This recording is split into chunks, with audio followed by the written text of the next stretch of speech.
Good afternoon, everyone. Thank you for joining our webinar sessions today. This is Tiana, and I'm your host for today's webinar, which will be presented by Ali Cochran, a long-term client of GovReports. Even though GovReport is fairly easy to use and possibly no requirements for training, but because there are so many features and service functions, it is easy to overlook or not to bother to explore for some people as well. So in today's webinar session, Ali will show you how to set up the GovReports account and make use or have access to all the GovReports features and services. So hopefully you can pick up a few tips to streamline your practice. Before we get started, can I get a raise of hands if you can hear me? Thanks, Debbie. Thanks, Linda. Thanks, Michelle. Okay, it looks like everyone can hear me. Great. The webinar is recording and will be posted on the website by tomorrow morning for those who want to revisit at your convenience, and or for those that cannot make today's sessions. During the webinar, if you have questions, please send through on the chat box so we can attend to them during the questions time.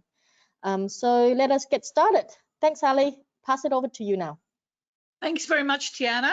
Welcome everybody to this session on setting up your BAS or tax agent GovReports account. So in this session, what we're going to look at is an overview of GovReports, looking at the setting up of your account, the lodgement settings, with also looking at the lodgement receipts, importing clients, your subscription, where you can also add, edit, and make changes to licensing details, as well as practice settings, templates and letters, the tax agent ledger, and then we'll touch a little bit on a couple of things like ATO communications, managing cover email messages, and contact security codes, especially in the new version of Digital Authenticator. So the first screen I'm showing you here is our GovReports dashboard. So I'm just going to exit the PowerPoint because I have it here as a backup, and I'm going to move into our screen itself. So in here, you can see the area that we can customize our settings is in the settings button here, and also in the customize widgets here. So this allows you to, oh, they logged me out for a second. There we go.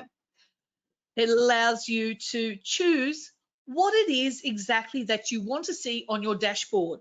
So if I don't want to see recent activities, I can take them off my dashboard and save the changes. Now, when I do that, it will take that off my screen. It will refresh my screen, and I can then go through and organize by dragging and dropping exactly where I might like things to be. I might want my due dates up here. Whatever it is I like, I can customize it how I want it to be displayed. I'm just going to go and put that back on. So you can go there and customize the look and the feel of your dashboard. We also have the settings, which we're going to touch on in more detail in a second. On the left-hand side of our screen, you'll see the bird's eye view, which has 4 functions. In here, we have our clients. So here you've got all the list of your clients. You have your authorized users. You have your lodgement broken down into different sections, which we're not going to be covering off today, but just to know a little bit about it. And you have the My Practice area, which covers off things such as setting up your own practice management system, which is a separate webinar altogether. So this is a little bit about your dashboard. Down the bottom of the screen, you see that you can display things up to 100 items per page. And the first thing we're going to look at is My Account. We're going to go into the settings and look at setting up our account. So when we go to the My Account, you'll find it's broken down into 6 main areas: My Business, My Profile, Security Setting, Email Setting, Email Log, and Notification Settings. So let's start off with the My Business. So when you click on the My Business, what it does is it brings up details about your business. And if it's your first time, this is the area where you're going to go in using the little pencil icons to enter in the name of your business, the contact details, more settings and postal details within here.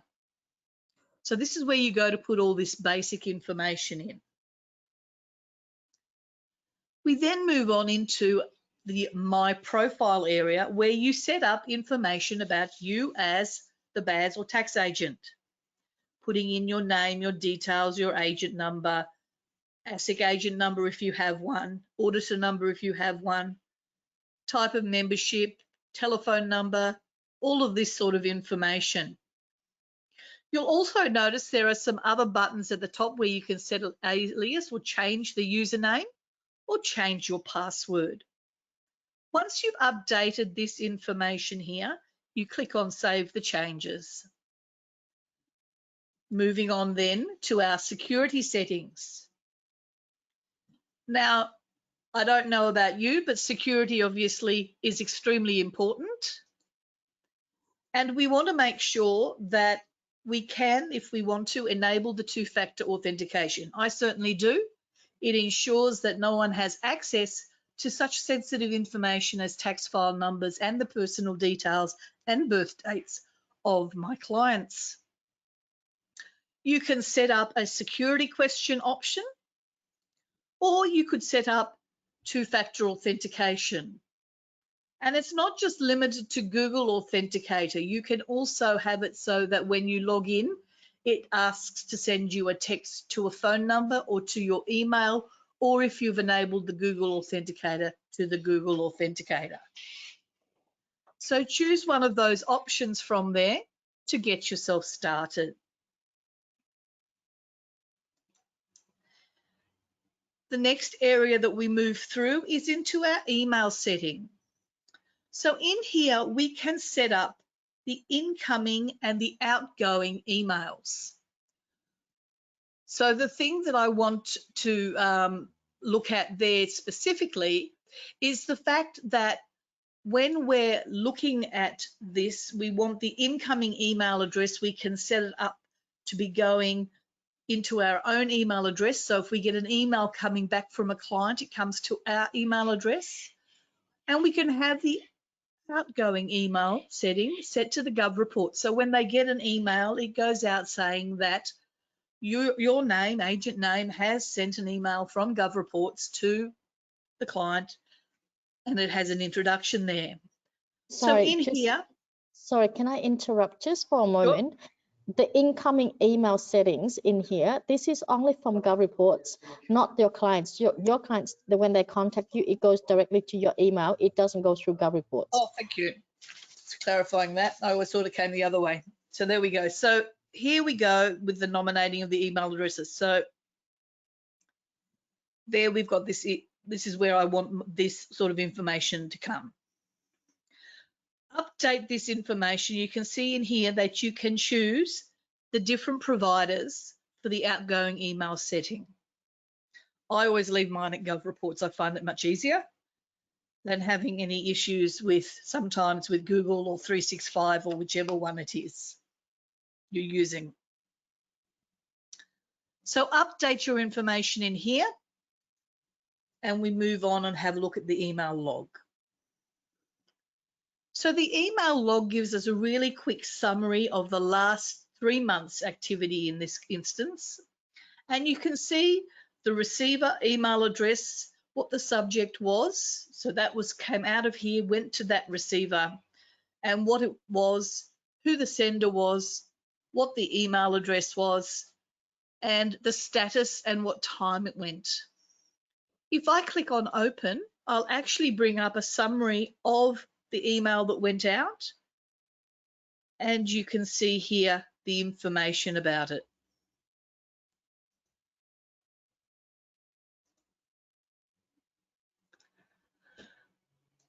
The notification setting allows you to receive weekly reports of the lodgements. So what the digital authentication status is, what the lodgement statuses are, completed jobs, upcoming jobs, all of that can come to your email address, and that can be managed weekly from here by simply clicking the subscribe weekly report. Once again, you click the submit button and that will get you into that area. That sets up our very basic My Account area with our business, our profile, our security, and our email and notification settings. The next area that we want to look at is looking at our lodgement settings. So once again, going back to the gear icon here and choosing the lodgement settings.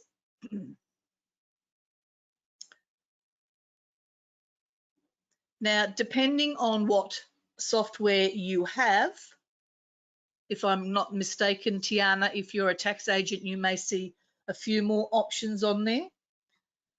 That's correct.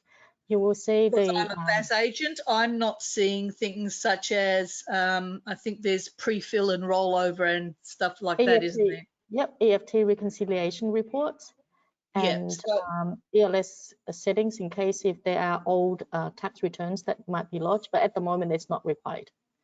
Yeah, so in here you can see we have our settings for our lodgement. So let's look at each of one of these. So obviously we need to notify the ATO that we are using GovReports for lodgement. So in here we put in our lodgement details and we go through to activate the nomination, and we need to go on to our Access Manager on the ATO portal to add GovReports as the software with that ABN and software ID so that it knows what it's doing. It knows how to communicate.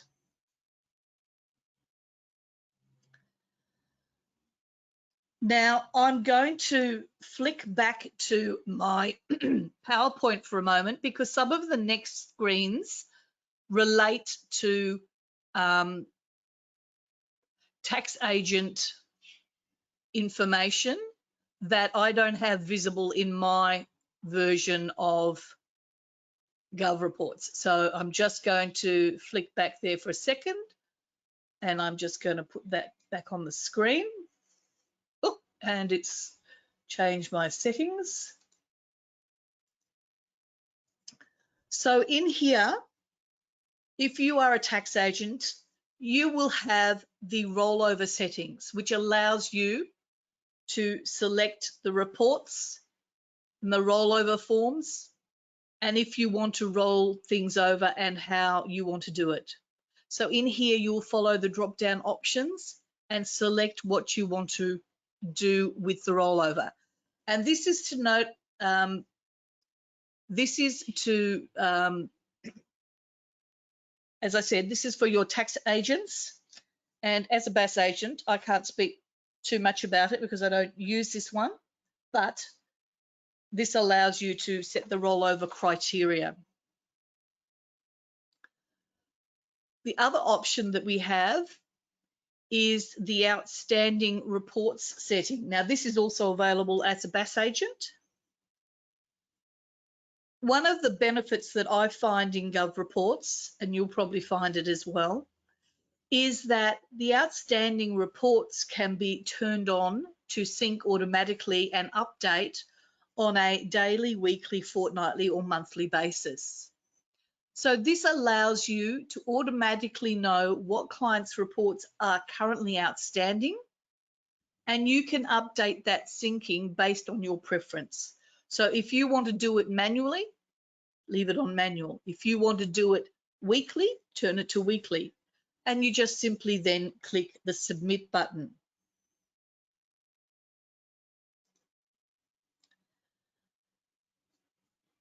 The other thing I want to show you is the report settings.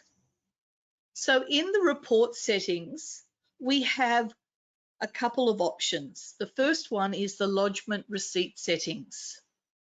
So once a return has been lodged, you can set up the automation of the lodgement receipt to be sent to the client without you having to interact with it by turning this feature on here and ticking the box Send Lodgement Receipt to Client. And in the client configuration, you choose those clients you wish to send it to. Down here, you'll see the name, the main message that will go out, which you can make changes to and save that. You can also move into the next area and make sure that the tax file number is actually hidden in any PDF reports, so that if anyone gets hold of it, they don't see that sort of sensitive information.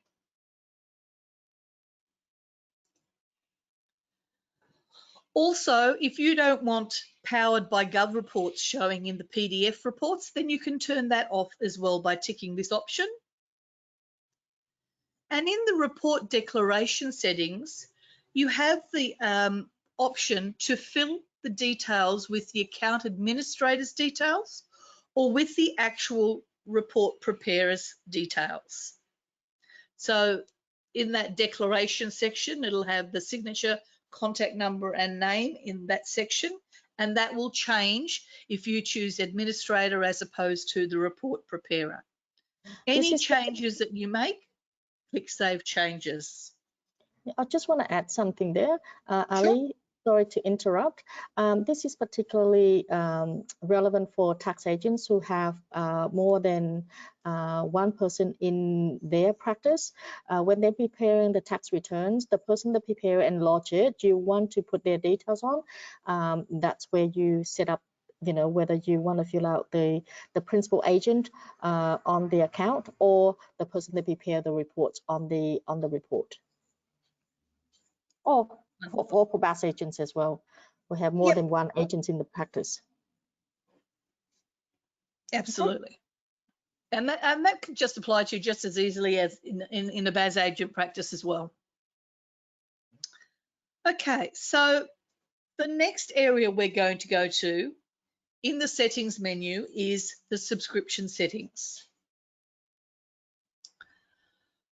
So when we click on My Subscription and the subscription details, it will come up and tell us what the subscription we currently have is, start and end date, payment plan, etc. And if we have additional licenses, they will be listed below. And you'll have them there. You can see in the actions column down here, you have this assign. So this is where you can assign them to team members. And you access this additional licenses if you start off with just a basic license yourself by clicking on the Add More button. And when you click the Add More, it'll give you some options to purchase additional licensing. Okay, I'm going to go back to the program now because I know that they'll be in here.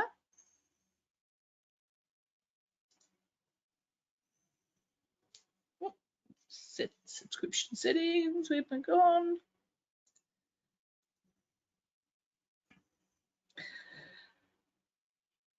So you can see here the subscription details as we mentioned, and the GovReports store is where you can also add other options in. The invoicing and receipts area,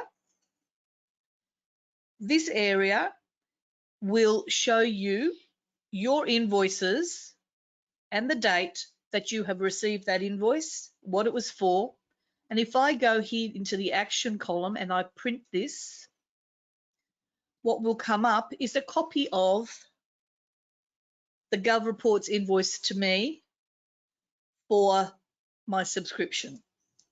So if you're ever missing the invoice, you just go to that invoices and receipts area and you'll be able to locate it there.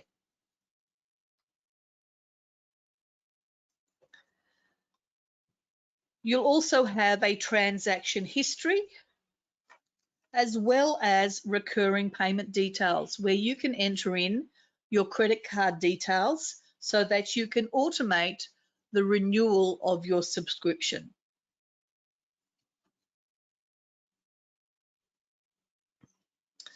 So I'm going to go back to our home screen because we've dealt with, for the moment, the basics of setting up my account, the lodgement settings, and the My Subscription.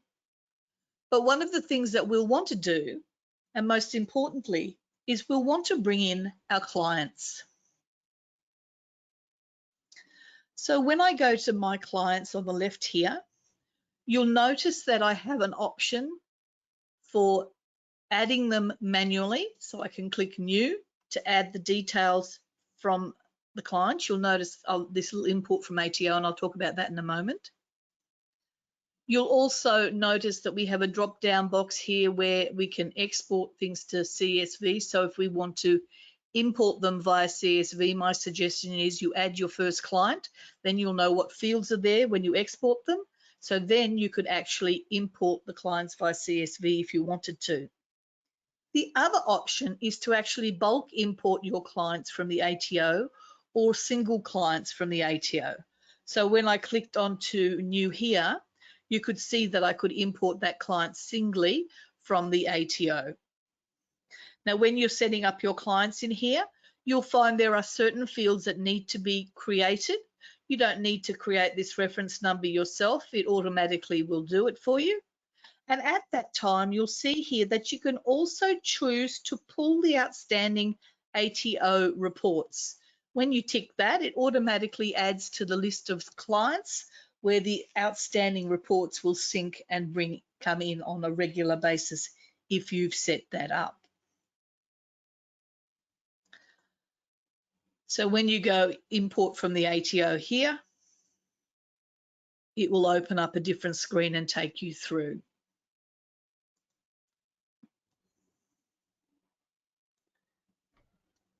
So now let's go back and have a look at our practice settings. There's quite a lot of information in the practice settings, and we're going to spend a little bit of time in here because getting the practice setting right is a good idea. So one of the things that GovReports does is that it integrates with both Google Calendar and Outlook Calendar. So you can configure that so that the information exchanges with your calendar, and that way you have the information on your calendar, not just in GovReports. Now, there is a way of creating that. When you enable it, you can either enable it using this link here, and sometimes there is an app option as well, but there's more information on that when you go through this process in here. So you can just turn this on. The other thing you'll want to be aware of is the fact that your documents, any documents that you attach within here, can be then set to your Dropbox or your Google Drive. So for me, when I'm working in the practice management part of GovReports, and I have all my jobs there with the checklists and I have my working papers, I attach all my documents and I have my Dropbox enabled. And that means that in my Dropbox, I have a Office Manager program which contains all the jobs, and for every single job, all the attached documents are in there. So I have access to it in my Dropbox, but it's linked in here through GovReports. GovReports itself does not store the documents. It stores on your external system, either Dropbox or Google Drive. Having said that, it means in GovReports, you also have a shortcut to get access to the document on the client's profile where it's appropriate. That's right. So I'll go back and show that in a moment. So actually, I might show that now. So when you actually have your clients here, and you might have a client that has a note or something attached to it, or a document attached to it. You know, for example, you might want to have attached the engagement letter to it. When the document appears here, there'll be a little symbol here for you to actually download it directly from here, which will then retrieve the information from your external storage document system. wrong setting.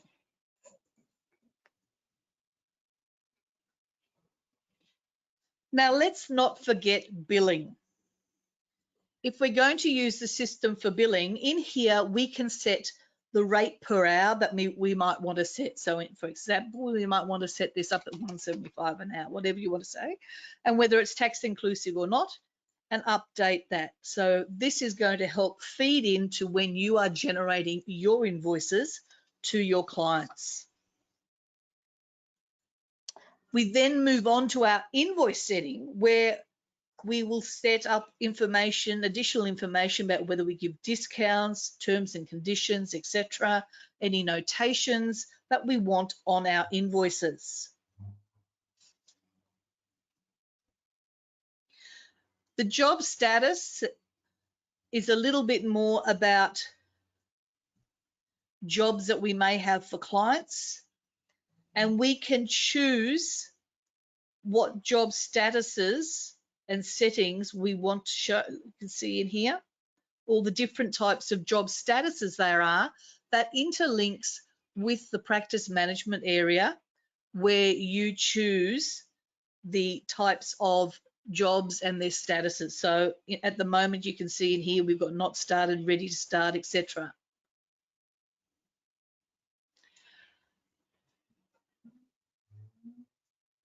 When we are wanting to look at we're working with the practice management system and we have a job, we can activate for GovReports to notify us when a job is created or allocated. Any one of those checkboxes can be selected in order to be notified about the status of a job.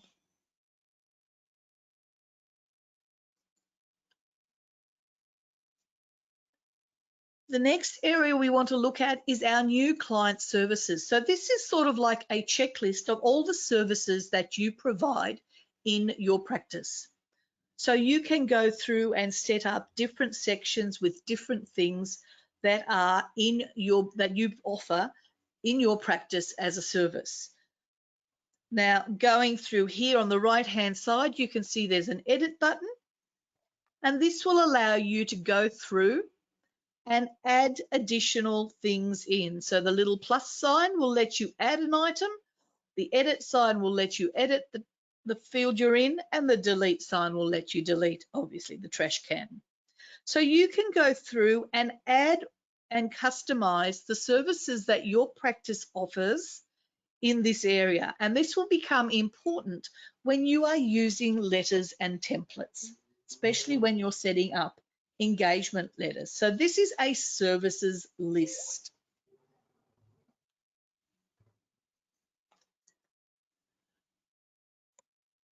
And finally, in this section, well, we have tags as well, but in this section, we have letters and templates. So we're going to spend a little minute on this because this is part of setting your practice up for success. It's getting things up to maximize the automation and the efficiencies that you have within GovReports, and getting this set up correctly in the first place will let you to set up your procedures and everything that you have as you grow. So in the templates and letters, we can create templates and letters that can be sent to clients. So if we want to send a proposal to a client, we can have a template to go with that, and we can assign that to a client and send it out to them. So let's look at adding a letter to begin with. So we're going to create a letter, and we're going to create a proposal, and I'm going to click on the start button. So in here now, I'm going to create a proposal name.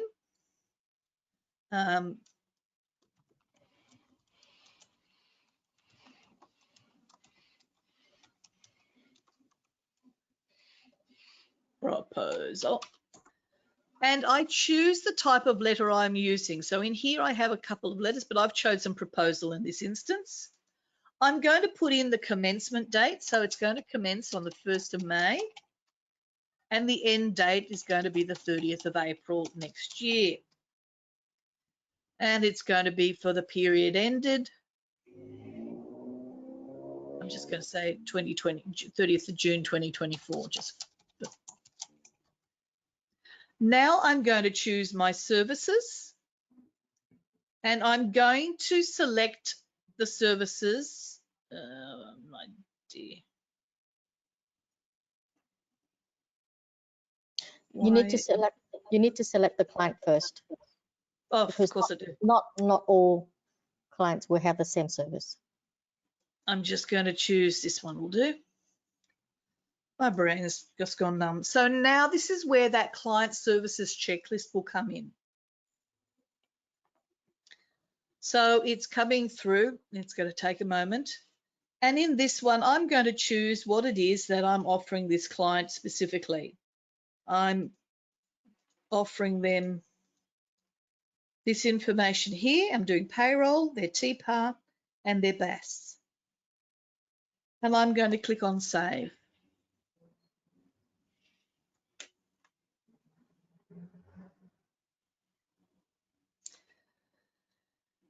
Now in here, I can select my placeholders,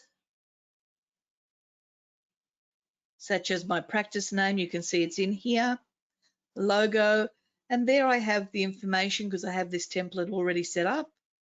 Taking this information, and you can see here that it's going to come up with all the different bits and pieces based on here. And then I'm going to go through and update my rates and my information.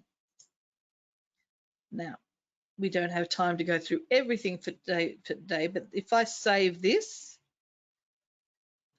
I'm now going to just have a look at the preview of it. And you can see now that it's filled in the information and it's put in the services that I have told it, and then it's picked up the rest of my letter. Now, obviously, I didn't fill in the hours, etc., but you can see how this will streamline your engagement letter process. It will streamline communication processes that you can use for sending out letters and templates. And then once we've saved this, when I go back into my templates and letters, you'll find now that I have Field International. The Black Dog running proposal is in draft status, and I have a series of options in my action column. So the draft status basically means that it's been prepared, but it hasn't been sent to client for authorization yet. The awaiting acceptance means it's been sent to the client and it's awaiting acceptance. Active means the proposal's been accepted within the expiry period. Completed means the proposal has accepted and expired. So in my proposal actions, I now have the option to edit it, to send it to the client, to send it for e-signature, or to accept it on the client's behalf, or to delete it. So you can see here that some of my options are more limited on this one because it's not in the same status. It's because it's being completed. You don't have that edit functionality available.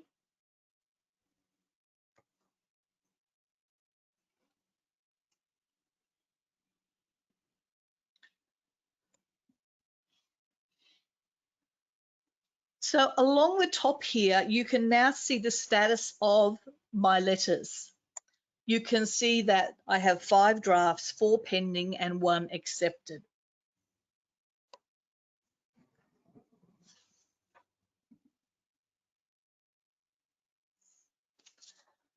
All right. I'm going to go back again and have a look at our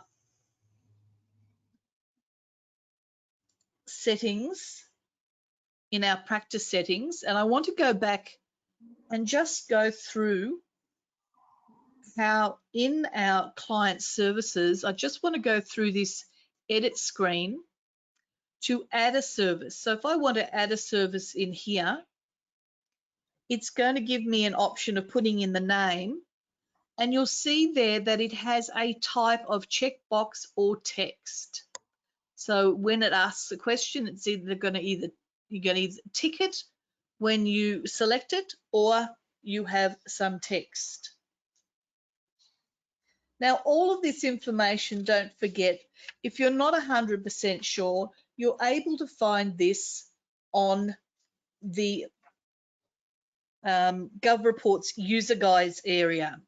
And to access that user guide, you simply click on the question mark and you find the user guide here. On top of that, you have templates and resources as well as videos.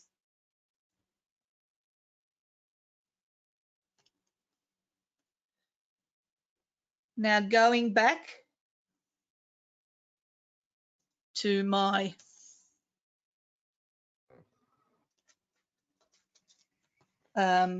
settings on my main screen, I want to go back to my dashboard because I want to show you very briefly the Office Practice Manager that comes free with your subscription to help you manage your practice. So whilst we're not going to cover this in detail today, we cover it in another webinar, I am going to touch on one aspect of that, and that is the time billing. So you've gone to the bother of setting up your information for your practice. You've gone in and done the lodgement details, the practice settings, the subscriptions. You've got the extra licenses for your other staff who need access to GovReports. And then how do you manage your workflow? You might have a different system, but you also have the option in here to create your own workflow management through the practice management system and a series of jobs, setting up jobs, cloning jobs. So for me, I use this specifically in my business. Each of my jobs is set up and attached to the client. I can see what jobs are outstanding from the practice management window. But more importantly, it has a checklist for each of my clients. Most of those are very similar, and so that when my staff is working through their tasks, they know what they have to do. The checklist is there. It doesn't mean it's the most exhaustive and perfect checklist in the world. I venture to say there's no one who's got a perfect checklist, but it works for me and it works for my practice. And I've dotted the I's and crossed the T's that I need to be able to satisfy that I've got enough evidence and supporting data. In the My Practice area is the time billing. And I want to cover this off because this is the area that you can utilize to generate invoices from GovReports to your clients if you are billing on an hourly or whatever basis. So in here, we have our timesheets.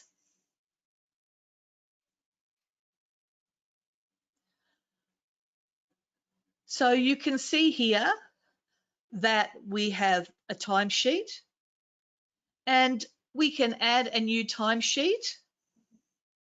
I simply choose the client and these are the jobs that I have going for it. So I'll have my job associated with it. I'll choose my task if I've got one there. You'll see the checklist. I have options to do that there, but I'm just doing this one at the moment. And I'm going to say that it took 5 hours to do and that it's billable. So I've got 5 hours here billable, and now my action is to generate my invoice. In here, I can set up the hourly rate, let's say 175 just to be easy. And the number of the invoice will automatically generate. I can select the bank details down here to enter in that I want to go out on the invoice. and I can then save and send it to the client. I'm just going to save it in this instance so that I now have an invoice going out from here, and I can take that off if I want to and send it off to the client for the work that's been done. Just want to make a quick note. If you are using the practice management tool, and I'm sure Ali would agree, once you do set up the job, when you create a job, you normally have the options to put in whether the job is going to be based on the staff hour or the principal hour or whoever's that using the system. Yep, the fixed fee, the job. This is based on the job, so there's a few options as to how you want to bill the clients, whether it's hourly rate and whose hourly rate it is, or it's based on the job or the task. There's also an automatic timer that can also be turned on at the time you start your work as well for tracking. And that will be based on the hours. Yep, that will be based on the hour that you've set in the client's profile earlier that Alice just showed, in the earlier in the webinar. Okay, so now we've talked a little bit about setting it up. Let's look at the other side and let's look at the actual tax practice interactive accounts manager, which will work for our tax agents. So with our little colourful box up here, we're going to go to the interactive manager. Did I click it or not? There we go.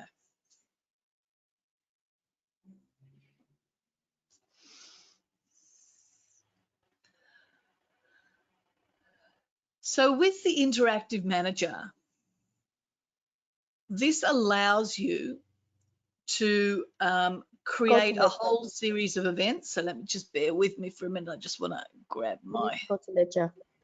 Click on Ledger. Yes, click on Ledger. Sorry, I haven't clicked on it yet. So on Ledger, you'll find that your clients are there and you can add your clients.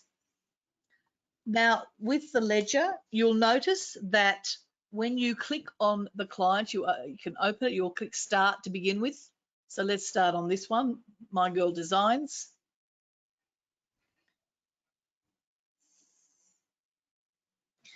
It's just taking a little time to start up. It will highlight that I'm obviously missing some information, so I might put in the industry type, what they are. My Girl Designs, so they're a clothing, something like that. I don't know. I'll just choose one of them. Manufacturing. Manufacturing will do. And we'll choose the financial year that we're doing. They're a company, as you can see, and they report their basis on a cash. And there's their address, there's their email and phone number. And in here, we could have their bank details. So I'm just going to save that information. If I haven't completed the information, it will tell me. It's processing at the moment, which is a good sign.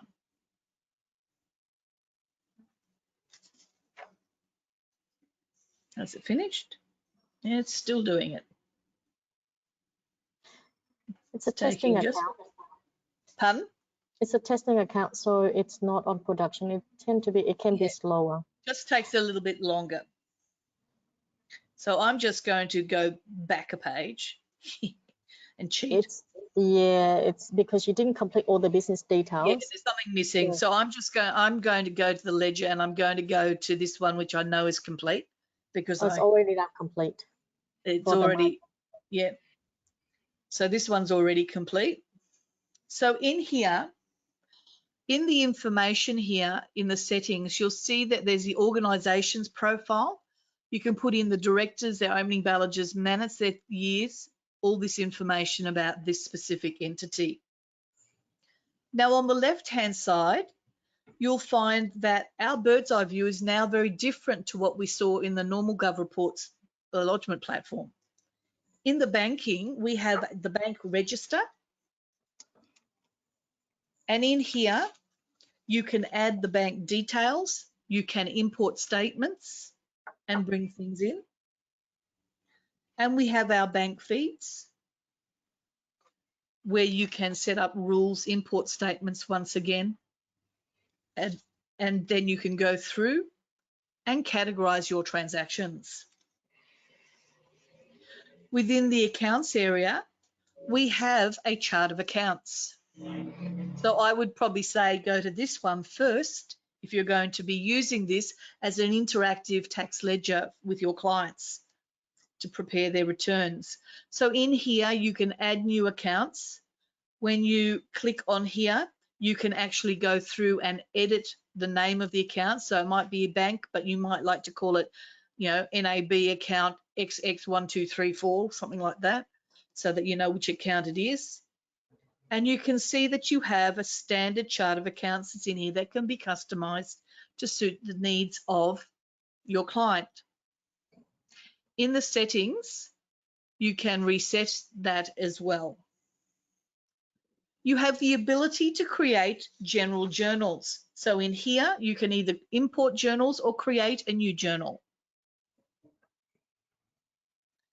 as well as creating budgets. So it's quite a powerful ledger that you can use in here. And you can download that also to Excel. Once you've done your entries, let's not forget that we have several reports. So we have, for example, our profit and loss, and there's several reports there you can see. And obviously I don't have anything in here for the moment. And we have the information there. But if you're using another system, you can import the profit and loss into here and have all the information tied up and linked in your GovReports account, linked with that client to generate the tax returns.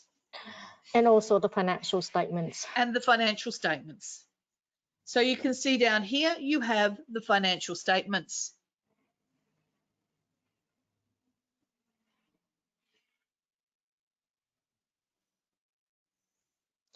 We, in IAM, we do integrate with Xero, MWellbe, and or you can upload you know, the CSV report, whether it's trial balance, balance sheet, profit and loss, as Ali mentioned earlier, so that you can you know, preview for the tax return or prepare the financial statements for your clients. So you can see here compilation reports, etc. In here you have your settings. And Tiana, is there a way of removing, I'm assuming there's a way of removing the GovReports from the Yeah, you can. That's part of the GovReport setting that you showed earlier. that I showed earlier, that's right. So that will hide that name coming up in powered by GovReports in the reports.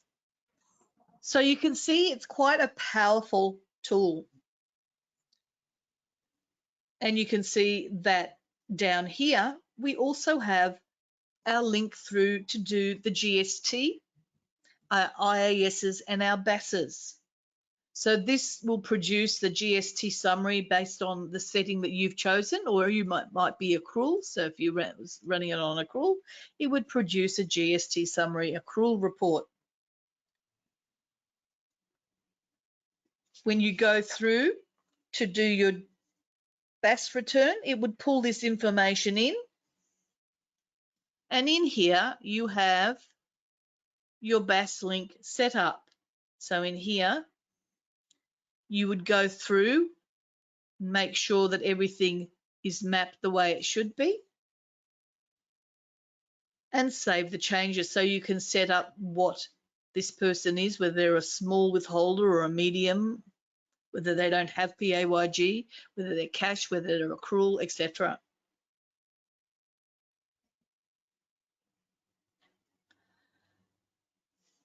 Now, Tiana, one question I had for you here was, if you generate this here, will it, with that BAS link setup, will that go straight through into your lodgement area? Yes. Fantastic. So one step, getting all the information that you have, so you have this integrated accounts tax ledger there ready for use.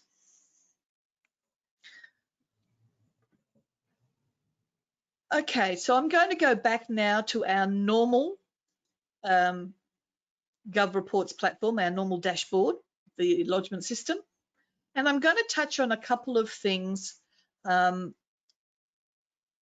we haven't touched on already. And one of those is, in these days where people, our clients, are receiving emails from people purporting to be the ATO, we can get on the front foot of advising them that the ATO will be sending them out a communication by turning on the ATO client communication option. And that is found in the My Practice area of the GovReports, where you can enable this connection.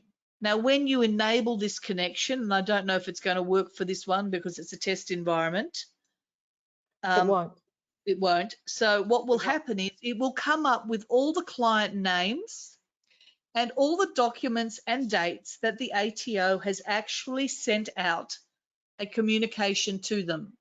So you can look at this on a regular basis, notify your clients that the ATO will be sending out a communication shortly. It is authentic.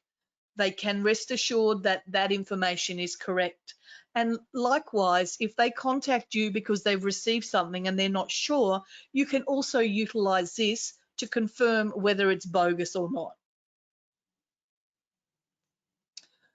Now, recently, GovReports brought out their digital authentication new version. So this is the area where you use digital authentication and the signatures. And it's a clean, fresh look.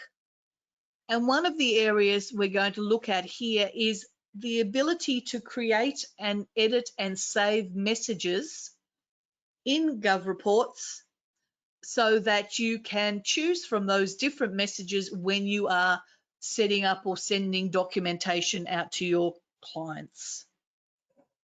So from this main screen, we go to the messages screen here, and you can see here that there are 4 messages already there. You can have up to 10.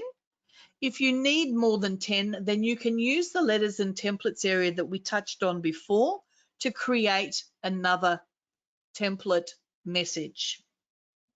So in here, we're going to create a new message. We're going to give it a title. So we're going to say annual TPAR report for review and signature. No, I'm just going to, actually, let's just call it TPAR. And in here, TPAR for your review and signature. Oops, my fingers work. In here, I'm going to go dear, and then I'm going to choose my placeholder, recipient name. Please find attached for your review.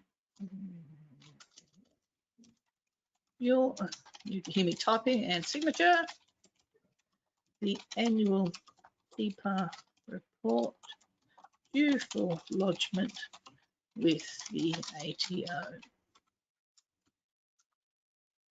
If you have any questions or feel the information is not complete,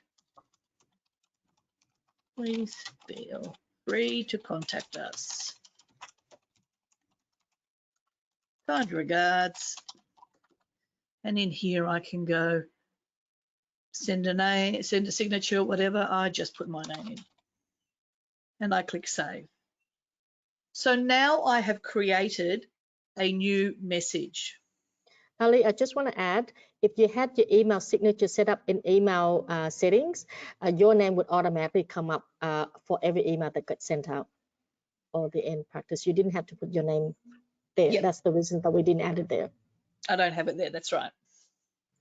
So now when I go to send a document, whether it be a document that I want someone to sign, when I go send a document, I drag and drop my file in here, and I'd put my email details in here. And down here now, I can choose that message. and then go through my normal process. Now you'll notice here we have this security code to email address. So one of the things I want to show you that's a feature in the new version is that we have the client's security code. The client's security code allows you to set a security code that can be used for all client communication, which is different to the security code to email or to set security code, which is a one-time password or code that needs to be received and entered each time. So the way that we do that is we go, and I'm going to go back and just close that for the moment, back. We're going to go to our contacts where we find all our clients in here. So in here we have our clients, and in here we have an action drop box. In here we can assign individual codes to each of our clients so that they have a code that they can use every time they receive a document from us where we have set that security code for them. They simply enter the code that we have provided them with in the past, and they can use that on each of their documents. I think that pretty much covers what we're going to talk about today on setting up our BAS or tax agent GovReports. I think that we have pretty much covered the things that we set out to do. We talked about, once again, change it over. We talked about an overview. We looked at your account, the lodgement settings and the receipts. We looked at importing clients. We looked at our subscription. We looked at where you can go to add licenses. We looked at the practice settings, templates, letters. We looked at the tax account ledger there where we had our IAM as it is in the interactive accounts manager. And we've looked at the ATO communications, adding default messages that you can set up yourself, and our contact security codes. Are there any questions? So far, we haven't got any questions that would send through. So if you've got questions, please send through the chat box so that we can go through them. I think, Ali, you have covered well along the way. We don't have any questions so far, but I think any queries along the way that I had, I already have interrupted you during the sessions. Apologies for that. Just thought I'll get it out of the way. Yeah, there's the questions from Debbie just come up now. Can you use a combination of old and new versions for different clients? Combination of old and new versions. Is this, I believe that you're referring to the DA. Debbie, Yes, I will answer that question. At the moment, yes, you can use a combination of old and new versions for different clients, but from July onward, unfortunately, there will only be one option, that's new versions. So perhaps, it's probably be wise to start using the new versions and see how that comes. It is easier, not only from the user's point of view or from an agent's point of view, but also from the client's point of view as well. Hope that answered your questions. Kathleen has the questions. How do we integrate with MYOB business? Depends. We integrate with MYOB and like most of the software, Xero, QuickBooks, Sage, Reckon for activity statements. For the, if you're referring to the IAM for the tax agents, we integrated with Xero, MYOB, and CSV for others.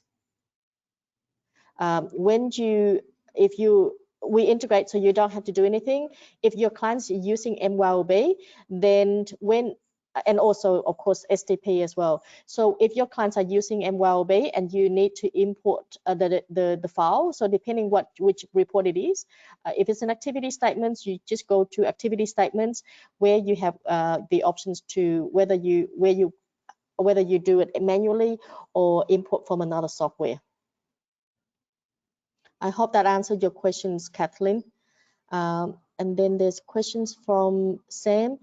The webinar is being recorded, Sam, and it will be posted on the website from tomorrow. And you will also get a copy of the, an email notifying you that the webinar has been recorded, and the link where you can get access to it if you wish to revisit the sessions. Another questions from Debbie. If we enter the security code in contact, it is really secure from hackers. Is it secure? Yes. It's unlikely that your account is going to be hacked unless especially your if account you've turned on multifunction authentication as well. Yeah. So if you may perhaps make we don't recommend, you have set it up permanently, maybe once in 3 months or once a year that you change the code for the client, because the client is likely to also change, like share that with someone in their business, how to get access to the document. So if they do share that, I mean, and their staff leave and they might forget that to change, to request for us to change the code, or you can go in as the agent and then change the code for the client. Like I said, set a set of rules. It might be the anniversary, it might be the registration date of the business, it might whatever that you set it up. Perhaps that become too easy for someone. And usually it's not the hackers outside, it's usually someone in the business that know this code because of the business owner sharing them. So yeah, just think logically. Or otherwise use our system, use the default system, the code from the default system that generate the one-time password for the clients to get access. It's up to you how you want to use it. Yeah, I agree. The default system works really well, and it's a one-time. So if your clients are familiar with it, use the default system instead. I like the default the best. Yeah, because it's a one-time. It's a little bit more secure because it asks for a different code each time. This is for clients that are, quite blunt and just basically get, a little bit annoyed, getting the code each and every time, or have trouble getting the code each and every time. I'm not too sure. It might be because their computer has a security system that, screening all the emails that come through. So anyway, depending on your clients. Is there ever going to be an SMS code available for digital authentications? Kathleen, not likely, because we don't want to store your client's text message. Not text message, mobile phone. Sending messages to your client's mobile phone. They can see us as a scammer as well because we are not known to them.